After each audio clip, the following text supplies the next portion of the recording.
Bonjour à toutes et à tous, soyez les bienvenus pour un nouveau numéro de Destination Val-de-Loire sur TV Tour Val-de-Loire. Le tout pour faire le plein de bonnes idées pendant vos vacances ou vos jours de repos et vos moments libres. Aujourd'hui, nous vous emmenons entre Azay-le-Rideau et Langeais. Et pour ce faire, nous sommes accompagnés de formidables invités. Amélie Delaunay, bonjour. Bonjour. Vous êtes chargée des animations du château de Langeais. Vous nous parlerez de l'actualité du château. Dorian Rousseau est aussi avec nous. Bonjour Dorian. Bienvenue, dirigeant de Sensation Paddle. Vous nous direz tout sur les activités que vous proposez sur la Loire. Laetitia Boissonneau, bonjour. Bonjour. Bienvenue, vous êtes la responsable développement du musée Maurice Dufresne. L'occasion avec vous de parler encore de ce magnifique établissement. Et Alexandre Blond du Petit Futé est avec nous. Bonjour Alexandre. Bonjour, tu es notre chroniqueur tourisme aujourd'hui. Tu nous feras découvrir quelques endroits sympas entre Azay et Langeais. Et tout au long de cette émission, nous aurons l'occasion de suivre notre envoyé très spécial Audrey Champigny dans ses pérégrinations. Audrey, où est-ce que tu nous emmènes cette semaine ? Cette semaine, dans Destination Val-de-Loire, nous vous donnons rendez-vous au château de Lillette, tout près d'Azay-le-Rideau. Le château de Lillette a accueilli au XIXe siècle les amours d'Auguste Rodin et Camille Claudel. Merci Audrey, rendez-vous dans quelques minutes pour cette visite du château de Lillette.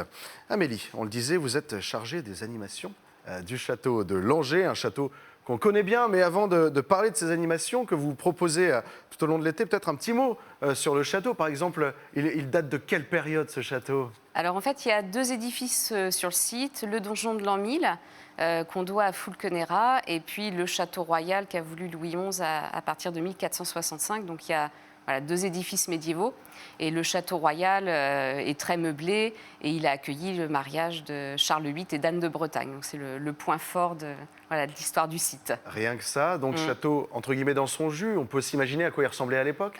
Oui, parce qu'on a vraiment beaucoup de tapisseries, du mobilier, des décors qui ont été refaits au 19e, mais dans l'esprit médiéval. Oui, donc ça donne une idée quand même des modes de vie au 15e siècle dans les grandes résidences. Les deux parties se visitent pour le public ? Oui, tout à fait. Il y a même un échafaudage au revers du donjon. Donc les visiteurs peuvent accéder aux parties hautes du donjon. Puis ça offre une très belle vue sur les jardins. Et le parc derrière, il y a tout un parc également à visiter. Sympa ça, cette affaire. Et donc vous proposez tout au long de l'été, notamment ce mois d'août, des animations. Oui, on a 3 animations phares. Alors une nouveauté d'ailleurs, qui s'appelle l'École des Chevaliers.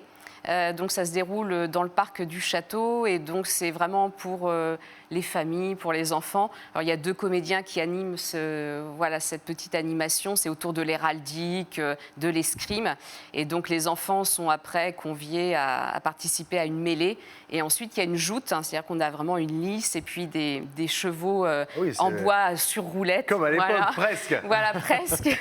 Et donc ça se veut ludique, très récréatif, mais en même temps le petit propos des comédiens au début rappelle ce qu'était l'héraldique, les grandes règles de l'héraldique, les règles aussi de l'escrime. Donc ça essaie de mêler le côté ludique et puis quand même, on va dire, un peu historique quand même pour apporter de l'information. Donc, et cette première animation qui est la nouveauté. Et puis après, on retrouve nos rendez-vous un peu incontournables. On a le spectacle de fauconnerie, qui revient encore cette année avec des fauconniers qui vont faire évoluer des oiseaux. Donc il y a faucon, on voit à l'image, des haris, aigle par exemple, chouette également. Donc pareil, ça se veut récréatif, mais ça donne aussi des renseignements sur les oiseaux, les manières de chasser au Moyen-Âge. C'est pédagogique aussi. Voilà, tout à fait. Et puis Anne de Bretagne, on l'aperçoit également, qui est de retour également pour les vacances d'été. Donc là, c'est une visite qui est interprétée par une personne qui incarne Anne de Bretagne. Et donc Anne de Bretagne fait visiter son château et elle explique dans les détails la vie d'une reine. De son point de vue presque. Voilà, de son point de vue, elle évoque sa vie, son mariage avec Charles VIII et puis les bonnes manières, la courtoisie à cette période. Donc ça se veut vraiment un échange participatif. C'est vrai que les enfants sont amenés à échanger avec la reine. Il y a une dame d'atour, une dame de compagnie. Donc, ils se voit attribuer des rôles. Et donc, ça se veut une visite très ludique. Et les parents sont invités aussi à participer. Et en général, ça plaît bien aussi aux adultes. C'est un plaisir aussi pour les parents. Ça fait envie. Ça coûte combien si on veut assister à ces animations? Alors, il n'y a pas de supplément. En fait, c'est le droit d'entrée. Donc après, il y a toutes les dates, tous les horaires horaires parce que c'est certains jours de la semaine, mais ça se déroule jusqu'au 25, voire 28 août selon les animations. Et il y a juste pour Anne de Bretagne, il faut réserver. Donc là, j'invite les téléspectateurs à consulter notre agenda pour avoir tous les renseignements. Sur le site internet qui est indiqué au bas de votre écran. Merci beaucoup. Merci Amélie. à vous. Amélie, est-ce que vous connaissez le château de Lillette ? Oui, oui, oui. Eh bien, c'est peut-être pas le cas de tout le monde. Évidemment, vous connaissez vos voisins, entre guillemets. Mais tout de suite, pour ceux qui ne connaissent pas le château de Lillette, on retrouve Audrey Champigny qui nous donne rendez-vous dans les jardins du château et qui nous parle également de la nouveauté de l'année sur place.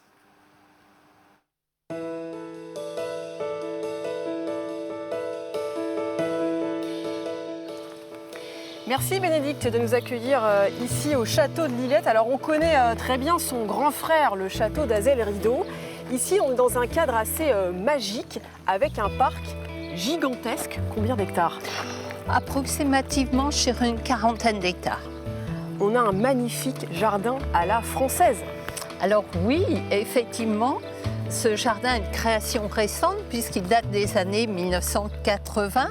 Il a été créé par ma belle-mère, mais le parc, dans son ensemble, fut planté à l'anglaise par André Leroy, grand pépiniériste du 19e siècle.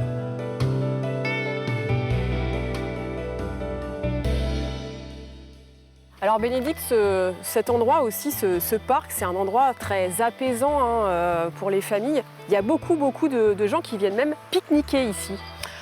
Eh bien oui, j'avoue, les gens craquent d'une manière générale parce que quand ils voient d'abord toute cette rivière qui se prélasse chez nous, ils n'ont qu'une envie, c'est de s'y poser.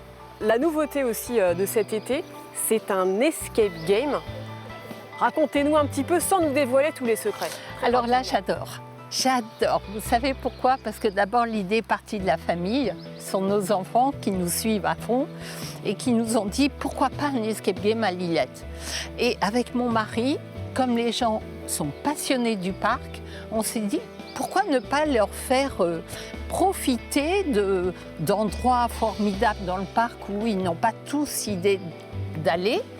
Eh bien, créons ces moments, favorisons-les avec un escape game.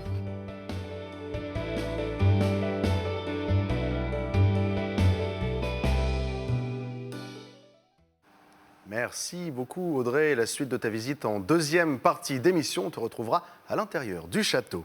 Dorian Rousseau, ça va toujours ? Ça va, parfait. Merci beaucoup d'être avec nous aujourd'hui. Vous êtes le dirigeant de Sensation Paddle. Avant de parler de cette entreprise, un petit rappel pour nos téléspectateurs, peu avertis sur le sujet, il peut y en avoir. Le paddle, c'est quoi ? Alors le paddle, c'est une planche. Tout le monde a l'image du surf. Ça ressemble. Et voilà, ça ressemble, mais c'est beaucoup plus stable et on en reparlera, je pense. C'est une planche sur laquelle on peut naviguer et pratiquer surtout debout. C'est le stand-up paddle, mais également assis, voire même à genoux. Bon, alors ça peut se pratiquer de différentes manières. Et du coup, qui peut en faire ? À partir de quel âge, par exemple ?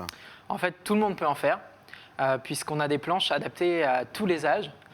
Des enfants, comme on le voit à l'écran, cette planche jaune qui est prévue donc, pour être beaucoup plus stable en fait, et assurer de la sécurité pour les enfants. Donc c'est pour ça qu'on peut en faire très très jeune. Et même pour les plus petits, eh ben, on peut les mettre avec les parents sur les planches un peu plus grandes. C'est stable. C'est ça, exactement.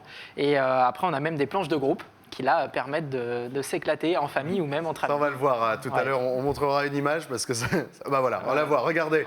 On peut être aussi nombreux sur une planche. On peut même être plus nombreux que sur la photo, on peut aller jusqu'à 8 voire même 10 personnes après suivant les gabarits. C'est déjà pas mal là. Mais c'est assez fun. Bah ça j'imagine bien. Sensation Paddle, vous êtes donc basé du côté de Rigny-UC ? Tout à fait. J'ai dit par réflexe que c'était sur la Loire. Non, c'est sur l'Indre, magnifique vallée de l'Indre. C'est-à-dire que ça se passe sur l'Indre et on est entouré de ces magnifiques paysages finalement. C'est ça, c'est une portion très très sauvage, donc en direction du château d'Ussé, qui est le clou du spectacle. Et vraiment, quand on regarde le château, en fait, effectivement, sur les bords, on a toute la faune et la flore de l'Indre et c'est assez magnifique. Ah oui, pour le coup, le château d'Ussé déjà est magnifique, mais alors là, du point de vue... c'est ça, dans un écran de verdure. Ouais, bah exactement. Donc, vous nous l'avez dit, c'est stable, c'est-à-dire qu'on ne prend pas un bain à coup sûr? Non, franchement non. Alors ça peut arriver, Ah oui, il faut le dire. Mais non, en général, alors déjà les gens en fait ils partent à genoux, quoi qu'il arrive, hein, puisqu'on est sur le ponton, donc voilà, on part à genoux. Et après, suivant l'aisance de chacun, on essaye de se lever. Des fois ça marche, des fois ça marche pas, mais en général ça fonctionne assez bien. Et voilà, chacun y va à son rythme en fait. C'est l'avantage du paddle, c'est que chacun pratique comme il veut. On est libre. C'est assez libre finalement. Je reviens sur les images qu'on est en train de voir, c'est absolument magnifique. C'est sublime. Donc là, c'est l'arrivée de la balade, quoi. C'est ça, devant le château. Devant le château. Alors si ça donne pas envie à nos téléspectateurs, je comprends pas, pour le coup. Je ne peux plus rien faire pour vous. Dites-moi, on parlait des enfants. Ouais. Est-ce qu'il y a quand même assez de sécurité pour eux? Oui, bien évidemment, on fournit également tout le matériel de sécurité, les gilets de sauvetage, etc. Et puis, ce que je disais tout à l'heure, quand les enfants sont trop jeunes, on les met avec leurs parents sur les planches. Et là, il y a vraiment zéro problème. Ils restent assis et ça se passe bien. Et ce qui permet même justement aux plus jeunes, 2-3 ans, de pouvoir en faire et de participer en famille. Voilà. On est bien encadré. Comment ça se passe? On a combien de temps pour faire cette promenade? Alors en général, c'est un créneau de 2h45 au total, donc avec un petit briefing d'un quart d'heure, 20 minutes, mise en place, etc. J'accompagne les gens pour les mettre sur les paddles. Et après, je laisse jusqu'à 2h30 pour faire la balade, ce qui est largement suffisant en soi. Mais l'objectif chez nous, c'est vraiment de profiter en fait, d'être dans une parenthèse dans la nature. Oui, on regarde ce qui nous entoure. Et pas regarder la montre en fait, c'est ça le plus important. Forcément. Et on peut peut-être en profiter pour s'arrêter, pour pique-niquer, pour goûter. Oui, bien sûr. Il y a tout ce qu'il faut. Il y a même un endroit où on peut s'arrêter. Effectivement, c'est un petit peu aménagé et c'est très agréable.